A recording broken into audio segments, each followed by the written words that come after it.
Bonjour et bienvenue dans le podcast NBA Corner où nous allons parler aujourd'hui du play-in avec les 4 affiches programmées cette semaine qui détermineront les 2 derniers qualifiés pour les playoffs dans chaque conférence. On va également parler des Mavericks de Dallas, déjà en vacances après avoir disputé la finale de conférence Ouest la saison passée. Pour m'accompagner, j'ai le plaisir d'accueillir Vincent Reculeux. Bonjour Vincent. Salut Josh, salut Charles et bonjour à tous. Ouais, et à Charles aussi, c'est vrai ça. Bonjour Charles. Salut les gars, salut à tous. Alors Vincent, c'est cool que tu sois de retour dans ce podcast. La dernière fois que tu étais venu, c'était pour nous parler de ton livre NBA All-Star Names. J'ai vu que depuis ta participation au podcast, tu as fait le tour de toutes les télévisions françaises quasiment. Tu peux me raconter un petit peu cette histoire de toi et Adrien, là, de votre montée façon étoile filante dans les cieux? Non, c'est une super aventure. Oui, ton podcast avait été le premier qu'on avait réalisé, donc ça a été une super rampe de lancement. Je te remercie. Et après le livre a eu du succès, donc qui dit du succès dit de l'intérêt de la part d'autres médias.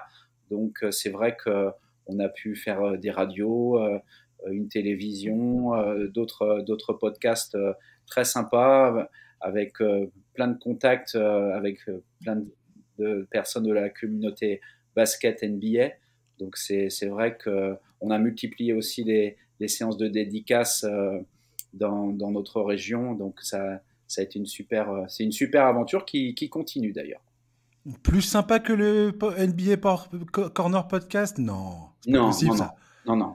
Non, Tu sais, d'accord. Non. Le premier, c'est toujours. Il y a toujours un amour particulier. C'est ça. Je suis votre premier amour. D'ailleurs, big up à Adrien. Hein, Adrien, tu vas certainement que tu nous écoutes avec ton Walkman ou je ne sais quelle technologie des années 80 tu utilises pour nous écouter, mais on t'embrasse très fort, Adrien. Oui, on t'embrasse. Alors, chers amis, on va passer tout de suite aux choses sérieuses. On va parler d'abord, s'il vous plaît, j'aimerais d'abord parler de Dallas, de l'auto-sabotage de Dallas. On va rappeler 2-3 trucs quand même avant d'aborder ce sujet épineux. Le 10 février dernier, au moment de la date limite des transferts, Dallas affichait un bilan de 31 victoires et 26 défaites. Ils étaient 4e à l'Ouest, ils avaient 96% de probabilité de disputer les playoffs.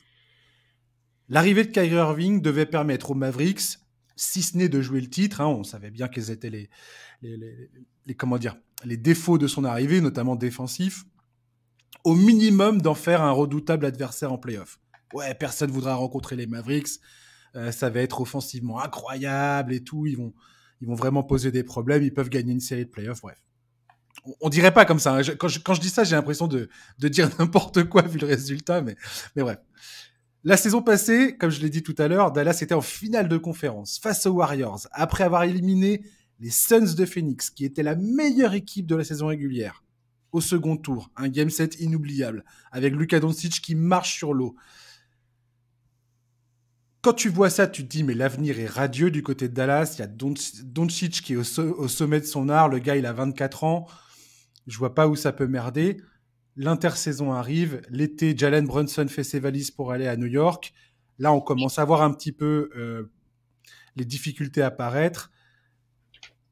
Kyrie Irving, jamais de la vie, je remettrai les mauvais résultats sur ses épaules uniques. Mais le fait est que depuis qu'il est là, l'ambiance à Dallas, elle est quand même bizarre.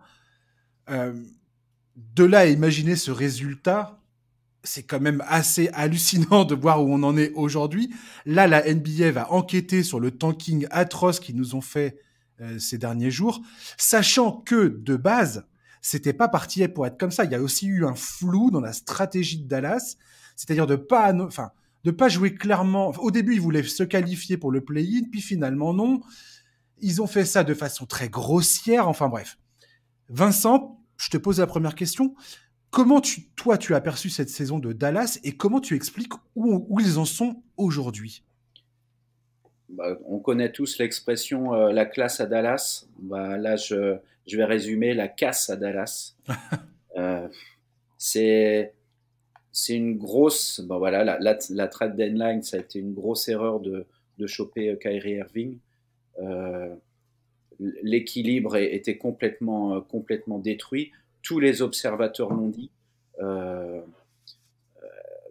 deux ball handlers tels que Luka Doncic et Kyrie Irving dans une équipe, ça peut pas fonctionner. Moi, j'aime beaucoup les joueurs secondaires, les joueurs qui font le ciment d'une équipe, qui passent derrière la star, mais qui sont hyper importants. Et je pense à Dorian Finney-Smith. C'est un joueur, c'était un gars fidèle à sa franchise, excellent joueur, excellent défenseur, le gars qui va boucher les trous, et perdre un joueur comme euh, ça a fait perdre l'âme de l'équipe. L'âme de l'équipe qui avait été déjà un petit peu altérée par le départ de Bronson. On l'a peut-être pas assez signalé à l'époque parce que voilà, Bronson était le second couteau offensif derrière Luka. Mais on voit à travers aussi la saison positive de New York, on voit que Bronson était peut-être plus qu'un simple second couteau. Et, et voilà, ça a cassé la dynamique. Et autant Bronson était en numéro 2 derrière Luka, autant quand Kyrie Irving arrive, ça peut pas être un numéro 2. Et donc ouais, il y a tellement de choses à dire. Il y a aussi Luka Doncic, au-delà de ses problèmes personnels que je ne connais pas. On aurait dit un U13 ou un U15 Ouais. tout le temps énervé. Vous savez, le jeune qui a une meilleure technique que les autres, qui prend tous les shoots, qui se frustre. Et là, on peut revenir aussi, on peut en discuter, je vais vous laisser la parole, mais sur le rôle d'une superstar et le rôle d'un leader dans une équipe. Et là, Luka Doncic est vraiment à une période de sa carrière où il faut qu'il se pose des questions sur le rôle dans une équipe. Et il Et faut qu'il apprenne ça, effectivement. Et t'as raison, Jalen Brunson, quelque part, ils l'ont laissé passer. Parce que l'idée, c'était toujours de dire il faut que Luka Doncic ait un deuxième ball handler à ses côtés. Et finalement, on réalise aujourd'hui, enfin, je veux dire, je pense pas. Enfin, Charles, tu vas me dire, tu vas me dire aussi, mais tu vas confirmer ça. Mais dans le podcast, on en a souvent parlé de ça quand même. Et on a toujours dit Jalen Brunson, c'est vraiment une connerie phénoménale de le laisser partir parce que c'est ce gars, c'est ce deuxième ball handler que Dallas cherchait à avoir, qui est assez bon pour être le parfait complément de Luka Doncic, mais qui n'est pas une espèce de superstar qui va non plus éclipser ou être frustré par le fait que Luka Doncic soit à ce point avec la balle en main. Je pense que Mark Cuban s'est laissé un peu, enfin, je sais pas, le front office de Dallas. Quand tu écoutes ce qu'ils expliquent, la réflexion qu'il y a eu derrière la venue de Kyrie Irving, en se disant, ouais, on a trouvé la superstar pour mettre aux côtés de Luka. Alors, Vincent, moi je suis pas tout à fait d'accord sur le côté deux ball handlers comme ça fonctionne pas forcément. Houston nous l'avait prouvé avec Chris Paul et James Harden. Alors ça a pas vécu très longtemps, mais en 2018 ils nous avaient montré que c'était possible et tu pouvais vraiment être un vrai prétendant avec deux ball handlers qui ont vraiment l'habitude d'avoir la balle dans les mains et qui ont un usage rate, un taux d'usage très important. Maintenant, Dallas, là, quand tu regardes les résultats, c'est quand même s'il y avait des déficits en défense, même s'ils avaient laissé partir Dorian Finney-Smith, qui, je suis tout à fait d'accord, était le parfait glue guy et un des très bons compléments de Luka Doncic, du jeu de Luka Doncic, j'étais loin de m'imaginer qu'ils allaient terminer la saison à ce niveau de médiocrité. Et là, ça dépasse quand même l'entendement. Sur les 2 derniers mois, ils sont à 7 victoires, 18 défaites. C'est catastrophique. Charles, on est d'accord? Ouais, c'est complètement catastrophique. Et effectivement, même moi qui faisais partie des très pessimistes sur ce trade, je les imaginais pas du tout vivre un tel naufrage. Enfin, en tout cas, au moins pas en saison régulière. Écoute, t'as comparé l'association Kyrie Doncic avec l'association Chris Paul James Harden, je le comprends, mais en même temps Chris Paul est un meneur d'un profil très différent, beaucoup plus intelligent, enfin on va pas dire beaucoup plus intelligent, mais capable de beaucoup mieux s'adapter d'abord, beaucoup plus dans la gestion, beaucoup moins dans le... C'est pas le même flamboiement offensif. Enfin bref, je trouve que c'est un meneur que tu peux mettre plus facilement à côté d'un très gros arrière offensif. Maintenant, écoute, on va évidemment pas mettre tout ce qui se passe aujourd'hui à Dallas sur le dos de Kyrie, ce serait injuste, ça aurait pas vraiment de sens. Maintenant, il faut quand même se poser la question du front office de cette franchise qui, je suis désolé, mais depuis quelque temps déjà, enchaîne les conneries. On a parlé du trade de Kyrie. On peut aussi parler donc du fait qu'ils aient perdu Jalen Brunson contre rien. Avant ça, il y a eu le trade pour Porzingis. Enfin bref, et Charles, t'as entendu ce qu'a dit Mark Cuban à propos du deal avec Jalen Brunson, où ouvertement il accuse les parents de Jalen Brunson, donc notamment son père Rick Brunson, d'avoir chapeauté le deal avec les Knicks, que de toute façon il n'avait jamais eu son mot à dire. Et que ils avaient jamais eu la chance et ni l'opportunité de le signer, ce qui me semble être une réécriture quand même de l'histoire. Et il y a plusieurs articles, notamment un journaliste d'ESPN là, McMahon, qui a défriché tout ça pour expliquer que c'est quand même un raccourci énorme de la part de Mark Cuban de dire ça, quoi. Oui, mais il faut resituer le contexte. Mark Cuban, il dit ça le lendemain ou 2 jours après la réponse de Luka Doncic qui, interviewé en post-match sur le manque de Jalen Brunson, effectivement dit oui, il nous manque énormément, que ce soit le joueur ou l'homme, c'était quelqu'un de super, etc. Bon bref. En fait, la question, cette saison, c'est un échec qui est énorme, c'est une déception colossale. On l'a dit, le trade de Kyrie, les problèmes personnels de Doncic qui sont visiblement liés à sa famille et au business. Donc, c'est clairement une situation dans laquelle il est pas bien, ce qui l'empêche pas de réaliser des grands matchs, mais ce qui de toute évidence a quand même des conséquences parce que la franchise ne gagne plus. Voilà, la question pour moi, c'est principalement le front office et Luka Doncic. Luka Doncic, hier, il s'est exprimé en disant que il a été plutôt rassurant et il a dit qu'il souhaitait pas quitter Dallas, qu'il y était plutôt heureux. C'est pour rassurer le front office et les fans, c'est très bien. Malgré tout, il s'est quand même pas privé pour dire franchement son avis au sujet de la décision de la franchise de lâcher la fin de saison. Il s'est pas caché non plus sur le fait qu'il attendait des changements, donc à voir à quel niveau ces changements vont intervenir, que ce soit sur l'effectif, le coaching staff ou le front office. Tout à fait. Il a parlé de son association avec Kyrie Irving, en laquelle de toute évidence il croit, et dont il espère qu'il restera à Dallas. Et en fait, pour moi, c'est là que débutent les problèmes, si tu veux, parce que Mark Cuban a dit la même chose, qu'il souhaitait garder à la fois le coach et à la fois Kyrie Irving, sauf que le problème, c'est qu'on sait très bien que Kyrie va aller tester le marché. Aujourd'hui, si t'es Dallas, si t'as le choix entre perdre Kyrie pour rien, alors que t'as quand même monté un trade où t'as perdu Dinwiddie, Finney-Smith, un premier tour de draft non protégé, ou lui filer un contrat max, qu'est-ce que tu fais, en fait, quoi ? Mais grave, en fait, ils ont perdu, dans ce deal, ils ont perdu toute position dans la négociation, en fait. Ouais. Ils sont totalement, aujourd'hui, à la merci de Kyrie Irving. Parce que soit ils le laissent partir pour rien, parce que c'est ce qu'a dit Mark Cuban, d'ailleurs. Il a dit, je suppose qu'il y a un montant au-delà duquel on n'ira pas. Il y a un truc, il y a une proposition au-delà duquel on n'ira pas. OK.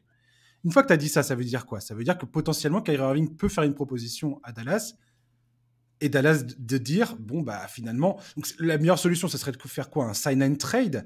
Après, va trouver le club avec qui tu vas faire un sign and trade. C'est clair. Toute la ligue aujourd'hui sait que Dallas est dos au mur, en fait. Ah, mais de toute façon, oui. Donc, de toute façon, n'importe qui se retrouvera demain dans les négociations avec Dallas sait que ces gars-là n'ont absolument la main sur rien du tout. Et Kyrie Irving, dans toute cette histoire, c'est ça que je trouve absolument génial, est en position dominante, mais il peut signer où il veut, il peut tordre le bras de Dallas s'il le souhaite. Et si Dallas le re-signe à un contrat max avec le max de fric, le max d'années sur son contrat, ils se retrouvent avec leur avenir lié à un mec dont on connaît la volatilité dans ses décisions, dans ses comportements. Là, le mec s'est quand même permis de squeezer la dernière conférence de presse de l'année. Oui, mais le front office s'est mis dans cette situation tout seul. C'est génial. Tu vois ? Non, mais c'est ça. Il faut pas. En fait, si Kyrie finit par se barrer pour rien cet été, il faudra pas passer l'été à parler de Kyrie Irving. Il faudra parler du vrai problème qu'il y a aujourd'hui dans cette franchise et qui est le front office. Parce que les décisions depuis le trade, depuis la draft de Luka Doncic ne sont pas bonnes, vraiment pas bonnes, quoi. Et là, le choix de garder Jason Kidd, parce que c'est ce que Mark Cuban a dit, qu'il voulait, qui maintenait sa confiance à Jason Kidd, qui était absolument pas le problème et qui voulait le maintenir la saison prochaine. Moi, je dois avouer que ça m'interroge fortement, quoi. Vincent, pour terminer sur Dallas, comment tu penses qu'ils vont s'en sortir? Est-ce que tu penses que Kyrie Irving va leur péter entre les mains? Comment tu vois cette intersaison du côté de Dallas? Comment tu vois ça se dérouler? Alors, bien malin celui qui saura dire prédire, mais toi, tu penses qu'il va se passer quoi si on joue au jeu des devinettes un peu? Pour aller dans le sens de Charles sur l'incompétence du front office, si Kyrie Irving est re-signé au Supermax, c'est la cerise sur le gâteau. Comment dire, Kyrie Irving, tu donnes un contrat max. C'est un pudding à l'arsenic, là. Voilà, un pudding à l'arsenic, tout à fait. Mais Kyrie, un gars qui a un contrat max doit amener beaucoup plus que ce que Kyrie Irving a amené. Et c'est Luka Doncic, la superstar. C'est pas Irving. Voilà, ils ont récupéré une patate chaude. La patate chaude leur brûle les doigts. Il ferait mieux de repartir différemment, mais ils sont bloqués. Parce que oui, Kyrie Irving peut aussi repartir tout seul. Et puis ils sont bloqués de toute façon. S'ils lui offrent un contrat max, ils seront bloqués financièrement pour faire quoi que ce soit d'autre. Donc bloqués. Et Irving, apparemment, c'est un bon gars de vestiaire, mais c'est un gars qui est pas fiable, qui va dire oui un jour, non le lendemain. Dès qu'il va signer son contrat max, quelques mois après, il va repartir en cacahuète et se prendre pour un grand penseur et pour un prophète. Et voilà, donc c'est compliqué. Par rapport à Kidd, Jason Kidd, joueur bien sûr que j'ai adoré comme beaucoup.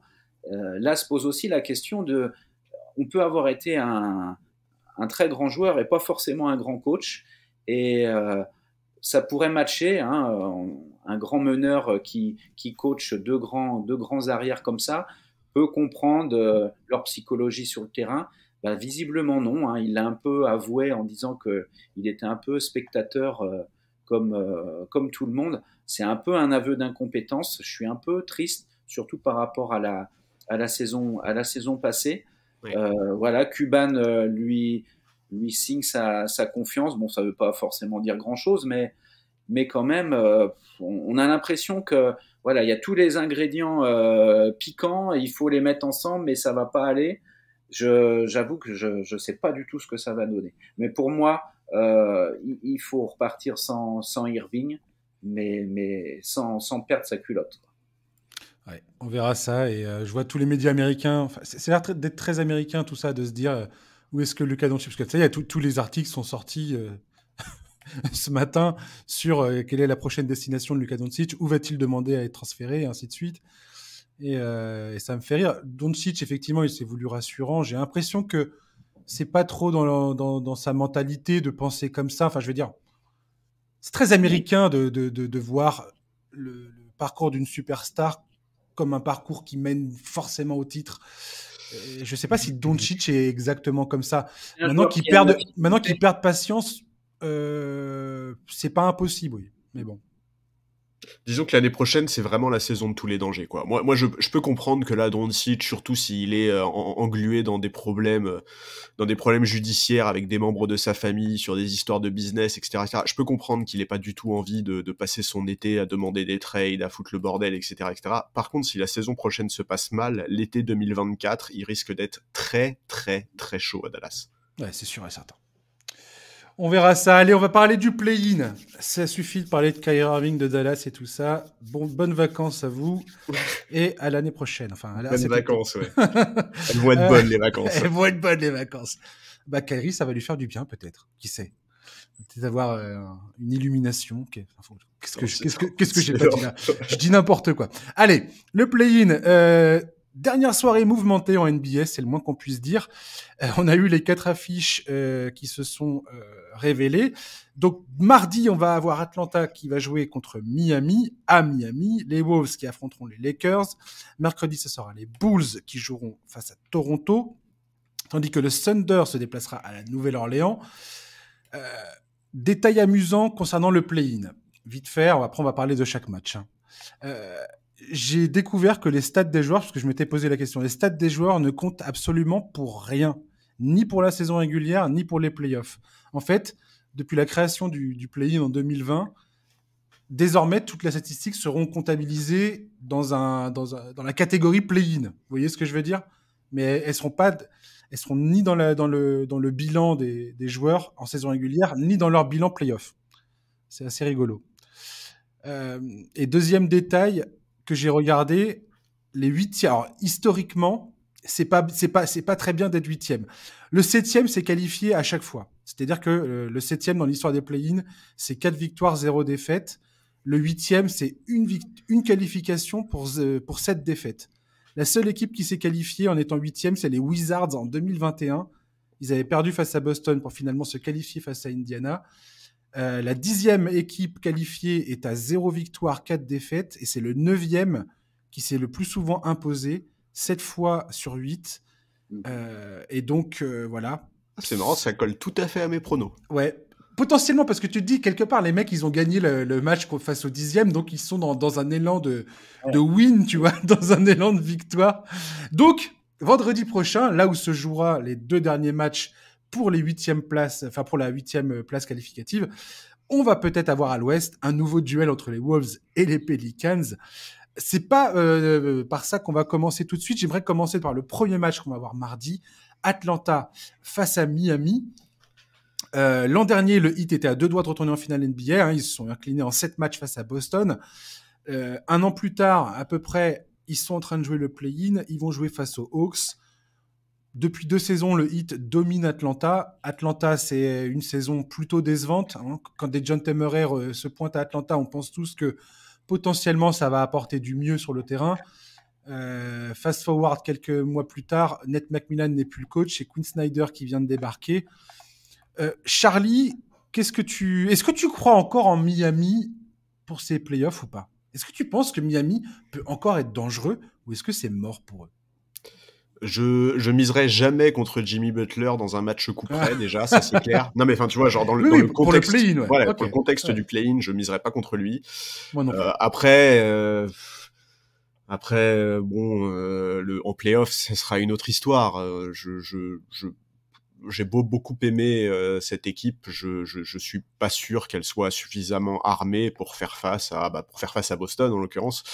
Donc non, je crois pas en une épopée incroyable en play-off. Par contre, je pense que à l'Est, aujourd'hui, dans le play-in, c'est l'équipe qui est le mieux armée. Oui. Un match de Trae Young, tu penses que c'est possible ou pas? Une explosion offensive de Trae Young, c'est possible ou pas? En tout cas, Trae Young, il a énormément à se faire pardonner parce que il a été horrible, mais horrible la saison dernière. Ouais, c'était contre Miami. Serrer la vis dans Detwy. Donc juste pour revenir donc sur le premier tour des playoffs à l'Est la saison dernière entre les Hawks et le Heat, Trae Young après 5 matchs, il tourne à 15 points, 6 passes, moins de 20% à 3 points, un nombre de pertes de balles, je me demande s'il a pas fait plus de pertes de balles que de passes décisives, enfin bref. C'était un abattoir le truc. Ah, ça a été un enfer, vraiment, le pauvre, mais vraiment le pauvre, enfin vraiment, Miami le défend parfaitement bien. Ouais. Donc voilà, en saison régulière, ça a été sensiblement la même chose, je crois. Il me semble qu'ils se sont joués 4 fois, et je crois que c'est 3 victoires du Heat, une seule des Hawks. Exactement, ouais. Sur les 2 dernières saisons, c'est 3 victoires de Miami et 10 défaites, dont une seule victoire à Miami sur 6 matchs disputés sur le parquet du Heat. Et la seule victoire qu'ils ont eue, Atlanta, c'était Jimmy Butler qui était absent du côté de Miami. Donc voilà, je peux dire que c'est mal barré. Voilà, mais alors je t'avoue, au début, quand j'ai commencé à travailler, enfin à préparer un peu ce match, je me prenais un peu la tête en me disant a priori le Heat est devant, mais leurs difficultés offensives, machin, le supporting cast. Mais en fait, vraiment, je miserais pas contre Jimmy Butler dans cette configuration-là parce que c'est un joueur qui est trop clutch. Enfin voilà, qu'on l'aime ou non, c'est un vrai leader, c'est un vrai franchise player. Il adore ce genre de situation, il adore être dos au mur. Donc ouais, je vais clairement être côté Miami dans cette confrontation-là parce qu'ils ont ils ont vraiment, dans la configuration du play-in où t'as pas le droit à l'erreur, ils me semblent être beaucoup mieux armés, quoi.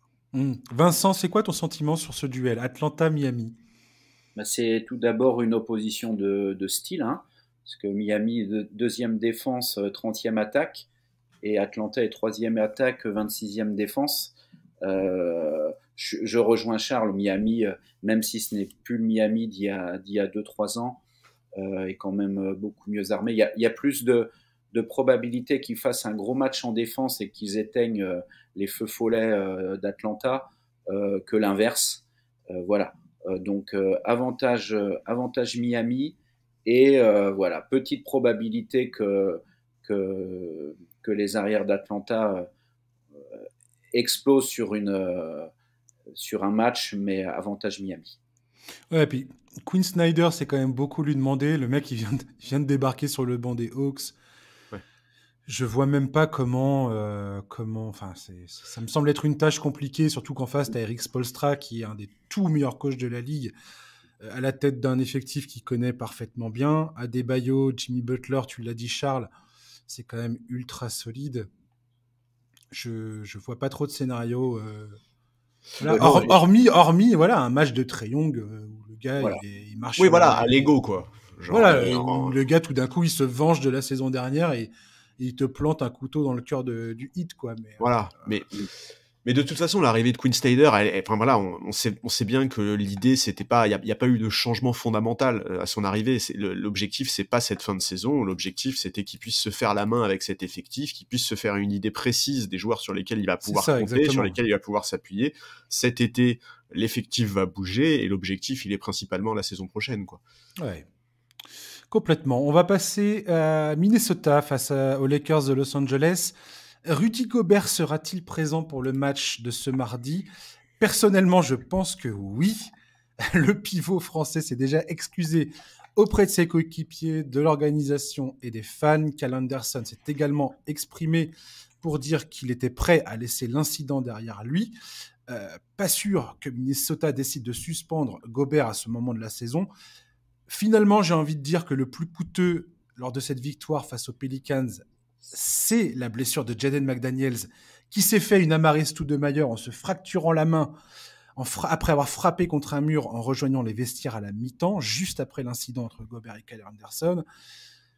Dans l'optique d'un duel face à LeBron James et Anthony Davis, c'est quand même très con, très dommage. C'est une catastrophe. Et cette fois, les Wolves ne pourront pas compter sur l'apport de Patrick Beverley pour les conduire vers la terre promise. Les Lakers ont le 6e net rating de la ligue depuis le All-Star Game, la 4e meilleure défense. Et tout ça avec un LeBron James qui a quand même manqué une bonne partie de toute cette période. Là, j'ai l'impression que les Lakers sont sur une très bonne dynamique. Ils vont être à la maison face à un public certainement en feu. Je pense que mardi soir, ça rejoint la 7e place et un duel face aux Grizzlies. Vincent, quel est ton sentiment, toi ? Le coup de chaud de Gobert a quand même prouvé qu'il y a un souci Gobert à Minnesota et que la mayonnaise n'a pas complètement pris parce que on a vu après un match où les Wolves étaient libérés après son départ, on n'a pas du tout vu d'inquiétude de la part des joueurs. Bien au contraire, j'ai trouvé une équipe combative où les joueurs se parlaient, où ils soutenaient Kyle Anderson. Donc même si Rudy revient, ça va être, il faut resserrer les rangs et ça va être quand même être compliqué. Surtout, n'oublions pas que Naz Reid, qui était le backup il est blessé aussi, ouais. s'est blessé. Donc Minnesota, s'ils veulent avancer, il faut quand même Rudy Gobert parce que derrière, il y a pas grand-chose, à moins de jouer small ball. Mais bon, en face, il y aura du répondant de la part des Lakers. Alors les Lakers, franchement, c'est là pour le coup, c'est l'anti-Dallas, c'est le miracle post-trade deadline. Ouais. Ils ont réussi à refaire un effectif d'une manière, un travail d'équilibriste de la part du front office, parce que Russell est quand même meilleur que Schroeder. Anthony Davis, qui était plus abonné à la sécurité sociale, revient bien. Moi, il m'énerve. Personnellement, il m'énerve être continuellement arrêté. Mais là, il revient en pleine forme. C'est la grosse cote, les Lakers pour ces playoffs. Et là va démarrer je dirais, le chemin qui peut mener LeBron James tout en haut s'il arrive à aller en finale de conférence ou plus encore en finale NBA. Voilà, avec le miracle aussi Austin Reeves, non drafté, un joueur super adroit qui insuffle une passion dans le jeu. Voilà, donc si je mise sur les Lakers qui vont commencer leur chemin peut-être vers le plus haut. Bah, je les vois. Je suis déçu Ouais. que tu n'aies pas parlé de Vendo, de Jared Vanderbilt, Ah oui, Vincent. The Je suis Vandalorian. déçu. Ah ouais, non, mais faut que tu me parles de Jared Vanderbilt. C'est obligatoire dans ce podcast de parler de Jared Vanderbilt. C'est péché de ne pas parler de Jared Vanderbilt Oui, bah, quand il joue dans une équipe, tu vois. Ça fait partie de ces joueurs à qui il vient du Jazz, hein, je crois, et Ouais, il était à Minnesota l'an dernier. Hein. Et qui donne tout. Voilà, je parlais de Dallas tout à l'heure. Voilà, les Lakers ont su apporter à côté de LeBron et d'Anthony Davis des joueurs qui se soucient du collectif. Et voilà, un gars qui court dans tous les sens, qui saute, qui prend des rebonds, qui compte, qui défend, c'est un glue guy. Et voilà, l'effectif maintenant est fort intéressant, alors qu'en début de saison, beaucoup c'était plus équilibré. Ouais, une catastrophe, quoi. Charlie, toi qui es fan des Lakers, dis-moi un petit peu, et tu peux me parler des Wolves, hein, bien évidemment, parce que je sais que on a échangé beaucoup, toi et moi, pendant le match d'hier. Moi, je fais partie de ceux qui ne pensent pas que c'est un si gros problème que ça, ce qui s'est passé. Franchement, moi, je rejoins Kevin Garnett. Georges Eddy aussi a sorti ça sur les réseaux ce matin. Pour moi, c'est pas dramatique en soi ce qui s'est passé. Je veux dire, quand tu vois ce qui s'est passé aux Warriors en début de saison, bon, voilà, c'est pas pareil. Tout le monde s'en est remis. C'est pas pareil. Les Warriors, c'était pendant un entraînement. C'est très différent de ce qui s'est passé là en plein match. J'ai déjà vu plein de fois, depuis que je suis fan, des joueurs se prendre la tête, parfois sérieusement sur le banc. C'est pas tant que tout le monde est enclin à résoudre le truc et à passer à autre chose. Ça va très bien se passer, je pense. Est-ce que tu penses que Jaden McDaniels aurait frappé le mur s'il n'y avait pas eu ça juste avant ? Je sais pas du tout. Moi déjà, je sais pas pourquoi il a frappé le mur déjà. Moi déjà, je ne pense pas. Et donc en fait, rien que parce que ça te coûte McDaniels pour le play-in, c'est déjà un énorme problème. En fait. Ah bah oui, c'est le plus gros problème de cette histoire au final. Je suis même pas sûr que ce soit le plus gros problème parce que tu disais que pour toi, Gobert jouerait le play-in. Moi déjà, j'en suis pas sûr parce que je pense que pour le front office, ce qui vient de se passer là en plein match, c'est quand même assez problématique. Et je suis pas sûr que pour l'avenir de cette franchise, dont les leaders sont encore très jeunes, ça soit un bon signe de ne pas sanctionner ce qui vient de se passer. Ensuite, est-ce que c'est pas possible que la NBA suspende ? Parce que la NBA a l'habitude de suspendre les joueurs en cas de bagarre. Est-ce que là, ils vont considérer que c'est une bagarre ? Est-ce que comme c'est en interne dans une équipe, ils vont pas sanctionner ? Je ne sais pas. Mais je suis pas si convaincu, moi, du fait que Gobert soit là. Ça, c'est la première chose. Ensuite, vous l'avez évoqué, il y a aussi l'absence de Naz Reid, qui était hyper important et qui faisait une très belle saison et qui est vraiment problématique aussi. Donc, ça fait beaucoup. Ça fait quand même beaucoup. Voilà, en fait, moi, de base, avant ça, je voyais effectivement les Lakers devant, parce que vous l'avez dit, depuis les changements qui ont été faits au moment de la deadline, depuis les ajustements qu'il y a eu dans le 5 de départ, le retour de LeBron, etc., cette équipe est beaucoup plus cohérente, ça fonctionne beaucoup mieux. Mais là, en plus, le contexte actuel, c'est clair, renforce pour moi cette sensation. Parce que, au-delà des absences possibles ou probables, comme celle de McDaniels et Reid et de possibles pour Gobert, on peut se poser quand même des questions sur l'ambiance qu'il y a dans le vestiaire de cette équipe. Ce qui s'est passé hier, ça renvoie quand même pas une sensation très positive. Alors, heureusement, il y a un mec comme Mike Conley qui a tout de suite pris la parole dans cette franchise, qui, avec son expérience, pourra peut-être réussir à aplanir en partie les tensions, mais je trouve que c'est compliqué, honnêtement, d'être optimiste pour cette franchise sur le court moyen terme. Donc ouais, j'attends de voir. Je suis un peu triste parce que on l'a évoqué plusieurs fois cette saison. Cette franchise, elle a vécu une année galère. Ils ont eu une poisse pas possible. Ils ont enchaîné les blessures. Quand il y en avait un qui revenait, il y avait l'autre qui se pétait. Mais là, on n'est plus dans un scénario où c'est la poisse qui pourrait leur coûter leur chance de qualification. Là, honnêtement, la situation dans laquelle ils sont, ils peuvent s'en prendre qu'à eux-mêmes. Je suis désolé, mais la blessure de McDaniels, mais qu'est-ce que c'est bête, quoi. Ça vraiment... Ouais, je sais pas. Je trouve que, en tout cas, les signes qui sont renvoyés sont clairement pas les signes d'un vestiaire apaisé ou d'un groupe qui vit bien. Gobert est visiblement sur les nerfs. Est-ce que les leaders de cette équipe sont capables d'apaiser la situation, de créer un nouvel état d'esprit pour jouer ce play-in à fond? Je sais pas, mais de ce qu'on sent et de ce que cette équipe renvoie depuis le début de la saison, je peux pas être confiant à ce sujet, quoi. Je peux pas. Moi, je persiste et je signe en disant que c'est pas dramatique ce qui s'est passé. Effectivement, tu as raison, on ne sait pas du tout s'il va y avoir suspension ou pas de la ligue ou du club ou je ne sais pas. Enfin, effectivement, pour l'instant, on n'en sait rien. Et ça peut tout à fait arriver là dès ce soir quand on aura mis le podcast en ligne. Chers auditeurs, restez au taquet. Vous allez voir si Rudy joue ou pas ce match face aux Lakers.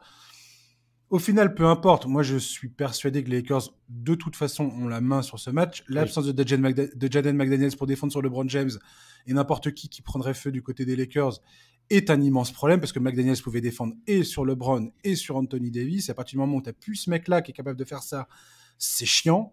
C'est même très, très handicapant. Après, il y aura toujours moyen de se qualifier pour la 8e face aux vainqueurs de Thunder Pelicans. Je sais pas. Au final, peu importe. Effectivement, la saison des Wolves, là, je pense que tout le monde du côté de Minnesota a peut-être un peu hâte que la saison se termine quelque part. T'as presque envie de dire, c'est peut-être mieux pour vous d'arrêter les frais, en fait. Ouais, je suis d'accord. Vu l'ambiance, vu la tension, effectivement, comme tu dis, je pense que Gobert, il s'en est pris tellement plein la tronche cette saison. Et tu vois bien, tout le monde lui a sauté à la gorge une fois qu'il a fait son truc, qui est impardonnable. Enfin, une telle attitude, c'est une telle perte de sang-froid, c'est quand même très compliqué à ce moment-là de l'année, vu l'enjeu du truc. Enfin, c'est non quoi. Il y a rien qui justifie ça. Non, il y a rien. Enfin, donc, vraiment, on adore Rudy, hein, mais là c'est pas possible. Quoi. Ouais. Donc on verra bien, mais effectivement, je pense que les Lakers, je vois mal comment les Lakers peuvent foirer ce coup-là quoi. Bah, maintenant, cas, pour en revenir à ce que disait Vincent tout à l'heure. Par rapport à LeBron James. Est-ce que tu penses, Charles, que les Lakers sont vraiment en mesure de faire un vrai run dans ces playoffs? Ou est-ce que tu penses qu'on est en train d'en faire des caisses, mais à tel point qu'on est aveuglé totalement par la réalité de cette équipe qui est, ils ont juste pas les moyens de dépasser un tour, quoi. C'est compliqué, en fait, je vais te faire la même réponse que la dernière fois. Ça va dépendre de l'état de santé et du niveau de LeBron James et d'Anthony Davis. Si LeBron James et Anthony Davis restent en forme tout au long des playoffs, s'ils sont à leur meilleur niveau, bah en tout cas, c'est vraiment pas un tirage heureux pour les Grizzlies qui rencontreraient les Lakers au premier tour si les Lakers se qualifient. Donc, c'est en tout cas à l'Ouest, c'est effectivement la grosse cote. C'est peut-être l'équipe, avec éventuellement les Warriors qui ont fini 6e et qui ont eux aussi les capacités de faire un gros run, c'est peut-être l'équipe que tu as le moins envie de jouer si tu es en tête de la conférence, et c'est probablement l'équipe qui est la plus capable de faire la surprise. Maintenant, j'ai pas envie de m'enflammer et de te dire oui, ça peut aller au bout, quoi, parce que LeBron vieillit vraiment beaucoup. Enfin, ça se voit maintenant qu'il fait enfin un petit peu son âge, un petit peu, hein, parce qu'il est quand même assez monstrueux. Mais Anthony Davis, que j'adore quand il est en forme, mais qui me prend la tête à être en forme que quelques mois par an. Enfin voilà, c'est trop compliqué de se projeter sur une équipe où il y a autant d'incertitudes physiques. Si demain tu me demandes de me projeter sur une équipe des Lakers qui est à 100% pendant l'intégralité des playoffs, peut-être que je revois mon jugement et que je te dis oui, ils sont capables d'aller en finale à l'Ouest, par exemple. En l'état, non, je crois pas. Charles, on fait le preview des playoffs, toi et moi, samedi prochain, le 15. J'ai tellement hâte de parler Warriors contre les Kings et tout ça. J'ai tellement hâte. L'Ouest, en fait, parce c'est qu'il y a tellement... beaucoup de choses à dire, quoi. Et puis l'Ouest, en fait, il y a pas une ou deux équipes où tu te dis c'est impossible qu'ils aillent pas en finale, en fait, à l'Ouest. À mes yeux, en tout cas. Non, mais c'est dingue. La configuration de ces playoffs est assez dingue. Et en même temps, je persiste à dire, et on va enchaîner tout de suite après sur la suite parce qu'il faut qu'on avance, mais je suis persuadé qu'il y a les équipes comme les Lakers, les Warriors notamment, c'est deux équipes très compliquées à lire parce que je pense qu'on a tous envie de voir, voilà, LeBron, Stephen Curry comme des joueurs qui potentiellement peuvent complètement inverser l'intendance en playoffs, et je le comprends tout à fait, je le conçois tout à fait, et je me demande à quel point également on n'est pas induit en erreur à cause de ça, en fait. Bah, en fait, oui, on est forcément impacté par ce qui s'est passé de 2015 à 2019-2020. Non, mais c'est sûr, hein, Oui, c'est clair. 2022, enfin, À un moment, on a depuis quand 10 ans, même quoi. vécu une décennie où LeBron pouvait être entouré d'un jardinier, un plombier et un boulanger et aller en finale à l'Est. Donc forcément, on est impacté par ça. Mais aujourd'hui, la situation, elle est différente. D'abord, c'est plus la même conférence. Ensuite, c'est un LeBron qui a changé, qui est quand même beaucoup plus âgé. Donc ouais, on peut pas juste se baser sur ce qu'on a vécu pendant une décennie et dire bon bah voilà, LeBron est de retour, il est en forme, ça va aller en finale, quoi. C'est plus aussi simple. Ouais, c'est sûr. Allez, on va... Personnellement, moi, je regarde souvent 4 éléments qui, pour moi, sont des piliers au moment d'aborder les playoffs. C'est en 1, la santé, en 2, la dynamique, en 3, le coaching et en 4, le talent. Et si on analyse un peu toutes les équipes, on voit que certaines, bon, la santé déclinante, hein, ou par des joueurs blessés, mais les Lakers, là, la santé est là, la dynamique revient. Bon, le coach est assez jeune, mais il a l'air quand même d'avoir ses joueurs derrière lui. Et le talent, bon, Anthony Davis, LeBron James, on peut pas dire qu'ils en manquent. Donc, les voyants sont au vert. Mais un élément, une blessure, voilà, le pilier santé s'écroule. Voilà, c'est fragile, mais pour l'instant, ces 4 piliers-là sont présents pour les Lakers. Et on peut faire un peu le tour de toutes les équipes. Et on voit que on a des dynamiques différentes en fonction de ces analyses. Ouais, tout à fait. Là, on va passer au match de mercredi avec Chicago qui va se déplacer à Toronto.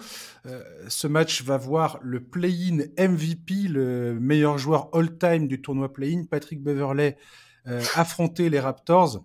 J'espère qu'un jour, il y aura un trophée au nom de Patrick Beverley. Oh non. Le trophée du MVP du play-in. Et voilà, le trophée Patrick Beverley. Et on le donnera au meilleur joueur du play-in.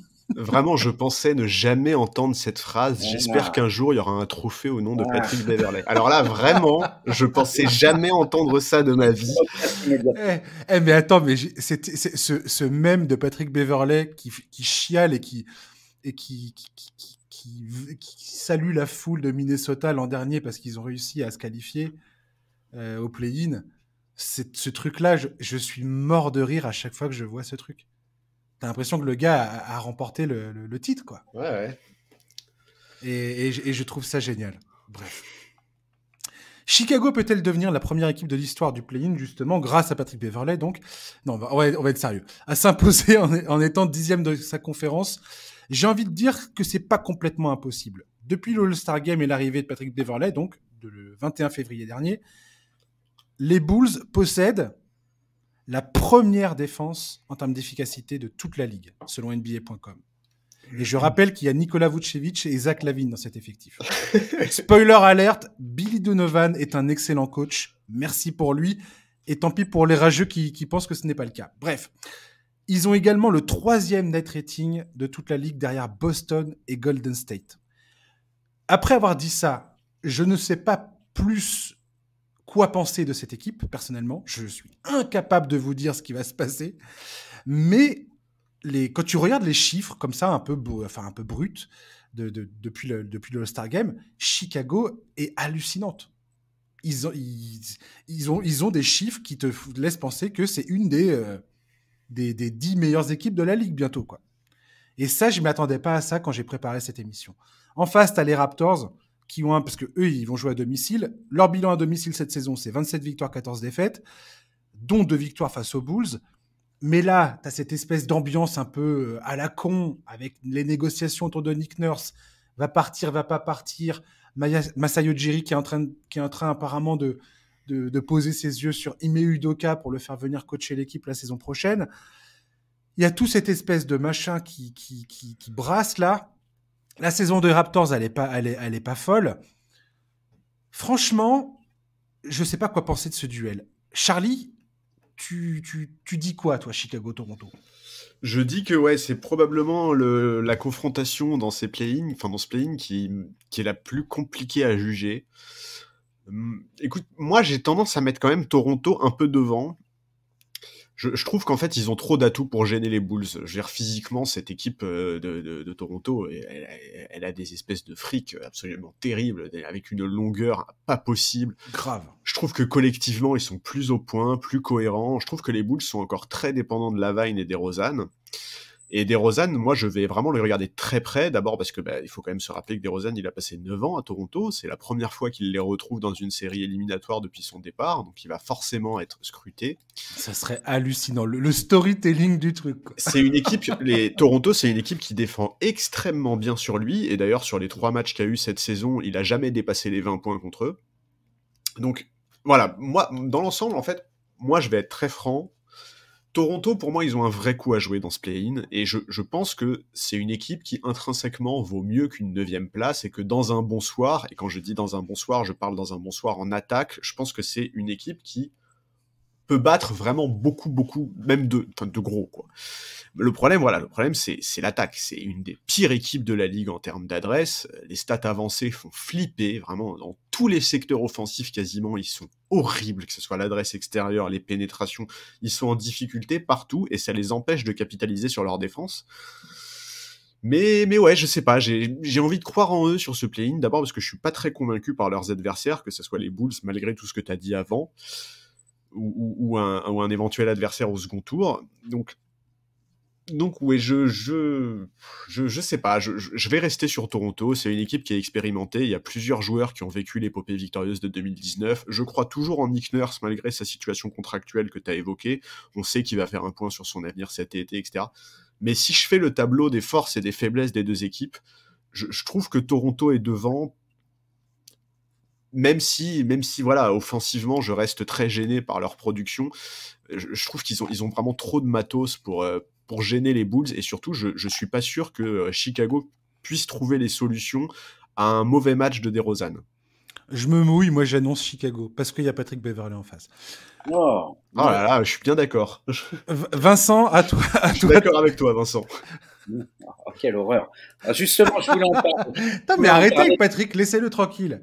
Laissez Patoche tranquille. J'entends bien que toutes les statistiques ne reflètent pas l'impact d'un joueur sur une équipe. Mais quand tu regardes les stats de Patrick Beverley, meneur titulaire en NBA, c'est une catastrophe. Et là, vraiment, c'est un seul être vous manque et tout est dépeuplé. Lonzo Ball n'est plus là. Oh là. Alors, dans le livre... tu vas briser le cœur de Charlie, Vincent, merde. Non. Alors, je vais reparler un petit peu du livre. Il y avait un super surnom que je cite dans le livre. Donc, Lonzo Ball, Zach LaVine, DeMar DeRozan, c'est de Balzac. Je sais pas qui allait chercher trouver ce surnom. Donc voilà, ces 3 joueurs ont été honorés du surnom de Balzac.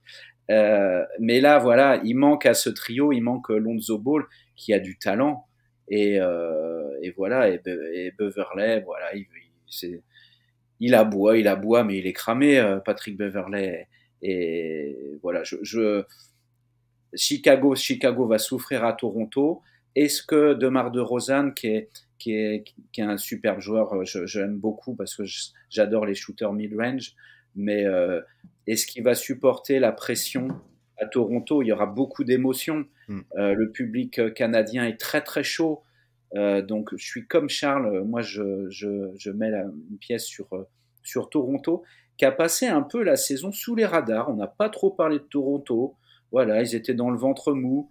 C'est un peu triste, ils finissent à une petite 9e place, mais bon, avantage à domicile. Voilà, avantage à domicile. C'est ce que l'histoire nous dit. Dernier match, OKC face aux Pelicans. Saison réussie pour le Thunder qui a accroché cette place pour le play-in après une saison exemplaire. Clairement, des joueurs, du coaching staff, je pense que franchement, moi je m'attendais pas à ce que le Thunder soit dans le play-in, surtout après la blessure qui a mis fin au début de carrière de Chet Holmgren. Il faudra encore attendre quelques mois avant d'assister à ça. Et justement, là aujourd'hui, on est tous à imaginer un peu ce que ça pourrait donner quand lui va revenir, quand ils vont avoir le ou leur futur pick de draft lors de la prochaine sélection en juin prochain. Là, Shai Gilgeous-Alexander et consorts ont une chance de poursuivre leur saison après leur affrontement face aux Pelicans. Les Pelicans, ils ont perdu ce match face à Minnesota malgré un Brandon Ingram étincelant.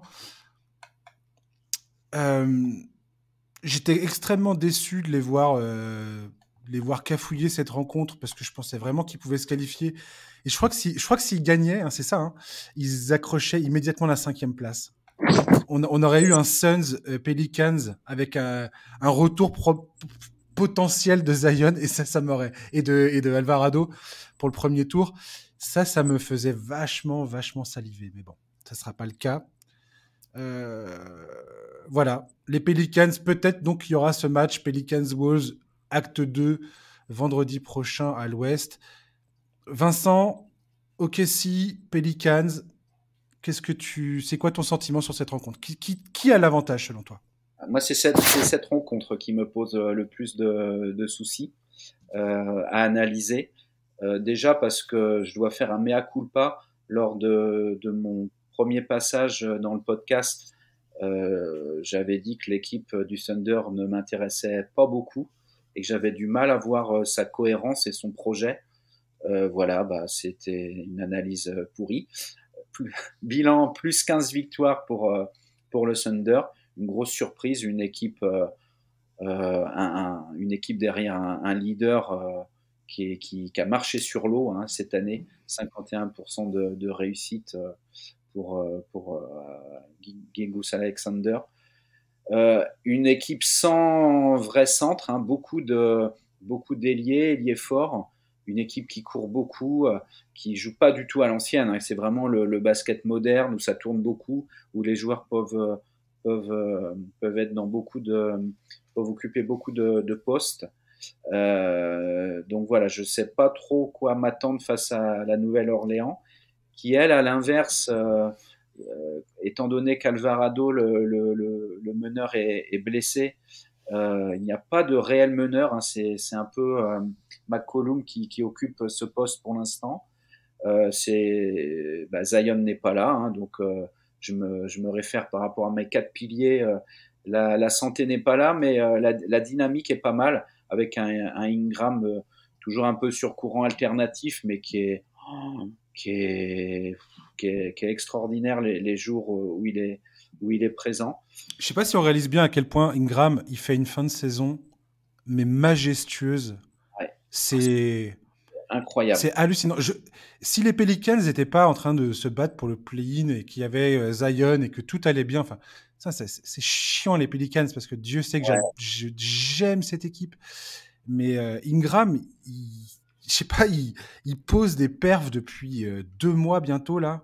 Ingram, ses playoffs, ce play-in d'abord et peut-être ses playoffs ensuite, c'est l'occasion pour lui de passer un cap. Déjà l'an dernier en playoff face aux Suns, il nous avait sorti une sacrée perf quoi. Il faut qu'il enfonce le clou. Donc voilà, la Nouvelle-Orléans n'a pas de vrai meneur. Je sais pas si Alvarado va revenir. Oui, il est censé revenir aussi, ouais. Il est censé revenir, bon, c'est bien. Tout ce petit monde est censé revenir au premier tour. Zion, j'ai bien hâte de voir ça. Je crois plus un mot de ce que les Pelicans annoncent désormais, mais. Et face à une équipe qui a pas de vrai pivot, donc une opposition de style. Il faut que je fasse un choix, Josh. Non, mais tu peux le faire. Vas-y, t'es obligé maintenant. Maintenant que tu l'as dit, tu es obligé. Allez, je vais faire avantage à domicile la Nouvelle-Orléans. Ok. Charlie, New Orleans, Thunder. Ouais, c'est une affiche qui est ultra plaisante sur le papier. Une vraie chance, à mes yeux, pour le vainqueur, en plus de se sortir de play-in quand on voit la situation à Minnesota qu'on a évoquée plus tôt. Moi, il faut pas me lancer sur Ingram, parce que Ingram, je peux en parler pendant 5 heures. J'adore ce mec. Mais parle-en pendant 5 heures. Allez, c'est parti. On fait un podcast de 5 heures. Brandon Ingram, c'est parti. Moi, j'en ai rien à péter. J'ai envie de parler de Brandon Ingram. Mais non, mais vas-y. Dis-le en 5 secondes, alors. Ingram, voilà, il fait une fin de saison qui est, tu l'as dit, extraordinaire. Mais sérieux, c'est ouf quand même. Mais oui. Personne n'en parle. Il est incroyable. Ça m'énerve. C'est un des joueurs les plus doués de sa génération. Bon, voilà, ceux qui écoutent le podcast depuis des années doivent en avoir marre de m'écouter chanter les louanges de ce joueur, mais honnêtement, offensivement, le playmaking, il est capable de défendre. Il est tellement complet. J'adore ce type-là, j'adore ce joueur. Et en fait, j'attends avec énormément d'impatience son duel avec Lugendort. Parce que je pense qu'on peut avoir un match dans le match assez sympathique entre un excellent défenseur et Brandon Ingram, qui est vraiment la pièce centrale de ces Pels. Il y a un truc que je voudrais dire quand même, c'est que le Thunder, en début de saison, si je ne me trompe pas, c'était l'équipe la plus jeune de la ligue, et on les retrouve en play-in. C'est extrêmement fort, vraiment. Mais complètement, mais c'est n'importe quoi en fait. C'est trop bien. Et Shai Gilgeous fait une saison de dingue. Mais même leur coach Marc Daigneault, ce gars-là devrait être dans la discussion du coach de l'année. Clairement. Je suis d'accord. Je sais pas s'il va y être, mais clairement, ce gars-là devrait être dans toutes les citations en se disant, voilà un des meilleurs coaching jobs de toute la ligue qu'on ait vu depuis un bon moment, quoi. Ouais, non, je suis d'accord. Mais bon, voilà, bravo pour cette saison incroyable. Malgré tout, moi, je vais rester sur les Pels parce que je trouve qu'effectivement, d'abord, il y a l'avantage à domicile. Ensuite, ils sont sur une dynamique qui est vraiment impressionnante. Enfin, Brandon Ingram fait une fin de saison de dingue, mais eux, collectivement, dans l'absolu, ces dernières semaines, ils ont tapé les Clippers 2 fois, ils ont tapé les Nuggets, les Grizzlies. L'équipe est plaisante à voir jouer, malgré la situation de Zion, dont on sait qu'il reviendra pas pour le play-in, quoi qu'il arrive a priori. Il se laisse pas abattre, ça joue bien. Bon voilà, sans m'enflammer outre mesure sur cette équipe, il me semble aujourd'hui devant le Thunder, mais je pense que ça peut être un match génial, vraiment génial à voir, quoi. Tout à fait, je suis bien d'accord avec toi. On verra ça. Oh là là, j'avais pas envie. Tu nous as pas dit ton prono, toi? Moi je vois les Pelicans. Moi je pense que les Pelicans vont s'imposer parce que j'aime trop toute cette équipe. J'aime trop Najee Marshall. Je t'ai rembarqué dans ma secte Brandon Ingram. Non, mais j'adore cette équipe. À part Valanciunas, qui est pas le joueur le plus sympa à regarder jouer, vraiment le gros bûcheron qui se traîne quoi. Mais il a fait un match dégueulasse face aux Wolves hier soir. Mais non, j'adore cette équipe. C'est une équipe de battants, quoi. Ouais, j'adore cette mentalité. Et tu as évoqué le premier tour, donc le niveau de Brandon Ingram en play-off la saison dernière face à Phoenix. Sur la série, c'est 27 points, 6 rebonds, 6 passes, 40% à 3 points Brandon Ingram. Non, mais c'est n'importe quoi. C'est du très très haut niveau. Ouais. Pareil, Trey Murphy, le gars a eu c'est une des révélations de la saison et personne n'en parle. Ce gars-là a statistiquement, la progression qu'il a eue cette année est absolument colossale. On réalise pas à quel point cette équipe elle est vraiment. Je veux dire, c'est pour ça que à la fois j'adore cette équipe, à la fois elle m'énerve parce que tout dépend de Zion et si Zion était là, mais franchement, si cette équipe arrive à accrocher la 8e place, les Nuggets. Tu peux avoir les genoux qui cognent un peu quand même. Vite fait. Mais bon. On va pas parler de ça maintenant. On parlera de ça samedi prochain. Donc Charles, on fait la preview samedi prochain, toi et moi. Ça marche. C'est noté. Conférence S, conférence Ouest. On va faire 2 podcasts, les amis. Hein. On va pas rigoler. 2 podcasts d'1 heure. On va vous emmener une analyse de chaque série dans chaque conférence. On fera une analyse pour la conférence Ouest, une analyse pour la conférence Ouest. Voilà, donc ça, c'est samedi prochain. Donc, une fois que le play-in aura donné tous les noms des qualifiés. Voilà. Vincent, merci de nous avoir accompagnés. Merci beaucoup de m'avoir accueilli. C'était un plaisir d'échanger avec vous. J'espère que j'ai pas dit trop de bêtises. Absolument pas. Puis tu t'es rendu disponible un lundi de Pâques. Je t'en remercie chaleureusement. Non, voilà, j'adore vous écouter et pouvoir échanger avec vous, participer dans une ambiance hyper sympa. C'est un réel plaisir. Merci Vincent. Et puis chers auditeurs, merci de nous avoir écoutés. J'espère que ça vous a plu, que vous avez passé un bon moment. Donc on se retrouve samedi prochain pour le preview des playoffs. On arrive enfin dans la période de l'année qu'on attend depuis très longtemps maintenant. Voilà, donc on se retrouve dans quelques jours. D'ici là, passez une bonne fin de journée. Enjoy le play-in et à samedi. Ciao, bye bye.